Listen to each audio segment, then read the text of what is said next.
Hello viewers, welcome to PP spicy kitchen. আজ আমি হাজির হয়েছি পোলাও রেসিপি নিয়ে। কিভাবে একেবারে দোকানের মতো ঝরঝরে পোলাও বাড়িতে খুব সহজে বানিয়ে নেওয়া যায় সেই রেসিপি আজ শেয়ার করব তোমাদের সঙ্গে। পোলাও নিরামিষভাবে বানানো হলেও খেতে কিন্তু কোনো অংশে বিরিয়ানির থেকে কম নয়। আর আজ আমি পোলাও বানাতে কোনো রকম ফুড কালার ইউজ করব না, একেবারে ঘরোয়া পদ্ধতিতে বানিয়ে দেখাবো। তো ভিডিওটা শেষ পর্যন্ত দেখতে থাকুন। পোলাও বানাতে নিয়েছি 250 গ্রাম দেরাদুন রাইস। নর্মালি গোবিন্দভোগ চাল দিয়েই পোলাও বানানো হয়ে থাকে, কিন্তু দেরাদুন রাইসে বানালেও খুব সুন্দর খেতে হয়। তো এই চালটাকে ভালো করে 3-4 বার ধরে ধুয়ে নেব।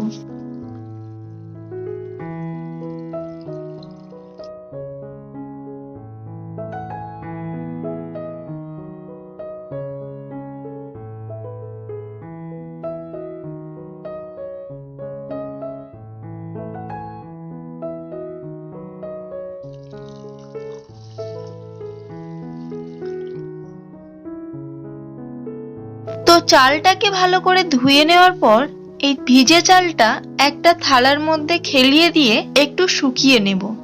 এই চালের মধ্যে যেহেতু একটা মশলা মাখাতে হবে, তাই চালটাকে একটু শুকিয়ে নিতে হবে।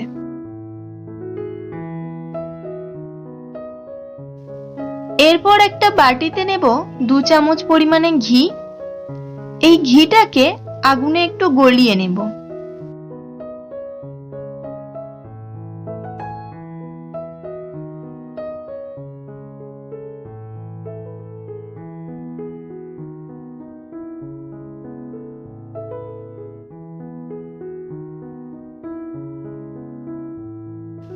এবার এই গলানো ঘিটা একটু ঠান্ডা করে নেব।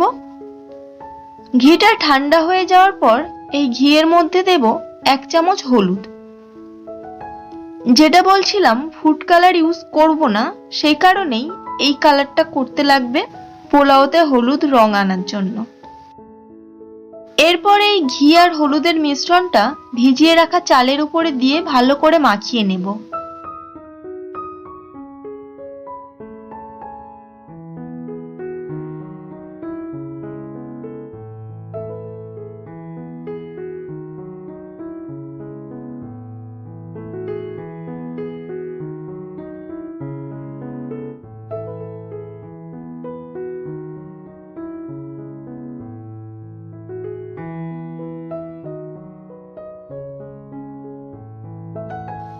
দেব 1 চামচ আদা আর কাঁচা লঙ্কা বাটা। এটাও ভালো করে চালের সঙ্গে মাখিয়ে নেব।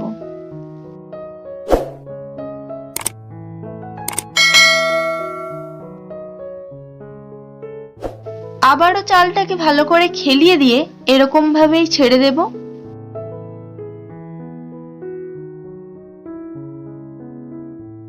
অন্যদিকে ওভেনে কড়াই বসাবো। তার মধ্যে দেব 2 চামচ পরিমাণে ঘি। ঘিটা একটু কড়াইয়ের চারিদিকে লাগিয়ে নেব। দেব 2টো তেজপাতা, 2টো দারচিনি, কয়েকটা লবঙ্গ আর কয়েকটা এলাচ। এবার এই গোটা মশলাগুলোকে একটু ভেজে নেব। দিয়ে দেব কাজু। কাজুটাকেও ভেজে নেব একটু।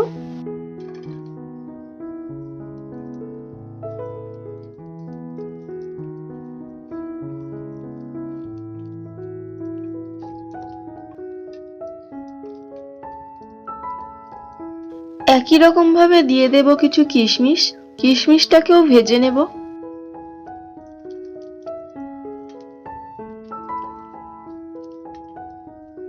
সবগুলো ভেজে নেওয়ার পর এবার চালটা দিয়ে দেব।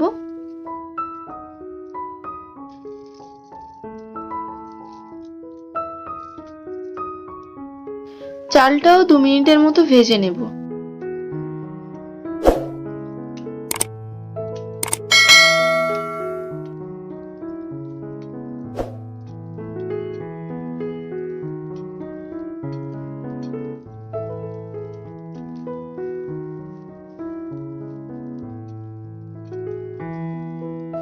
চালটাও ভেজে নেওয়ার পর এবার জল দেব। আর জল দেওয়ার সময় মনে রাখতে হবে জলের পরিমাণটা যেন ঠিকঠাক মতো হয়, না হলে কিন্তু চাল ওভারকুক হয়ে যাবে। যতখানি চাল ঠিক তার ডবল জল দিতে হবে, মানে 1 কাপ চাল হলে 2 কাপ জল লাগবে। এবার দিয়ে দেব স্বাদ মতো লবণ, দেব 1 চামচ চিনি। লবণ চিনিটাকে ভালো করে মিশিয়ে দেব। এবার ঢাকনা দিয়ে রাইসটাকে হতে দেব। মিনিট 15 ঢাকনা লাগিয়ে রান্না করে নিলেই পোলাও রেডি। সামান্য একটু জল জল আছে, এরকম অবস্থাতেই নামিয়ে নিতে হবে। এটা খানিকক্ষণ খোলা জায়গায় রাখলেই ভাতটা ঝরঝরে হয়ে যাবে। তো দেখো কতটা ঝরঝরে হয়ে গেছে একটু হাওয়ায় রাখার পর।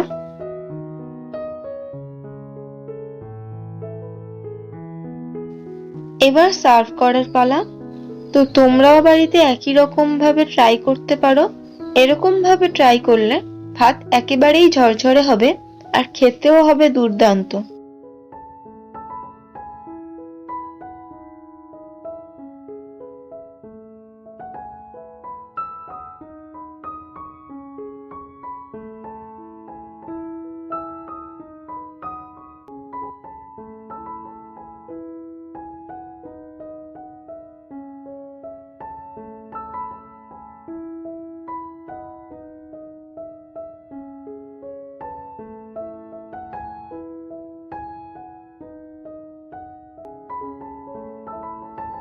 তো এই বাসন্তী পোলাও রেসিপিটি আপনাদের কেমন লাগলো কমেন্ট করে অবশ্যই জানাবেন।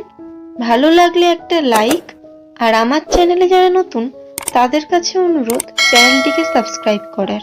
সবাই ভালো থাকবেন, আবার ফিরবো নতুন কোনো রেসিপির ভিডিও নিয়ে।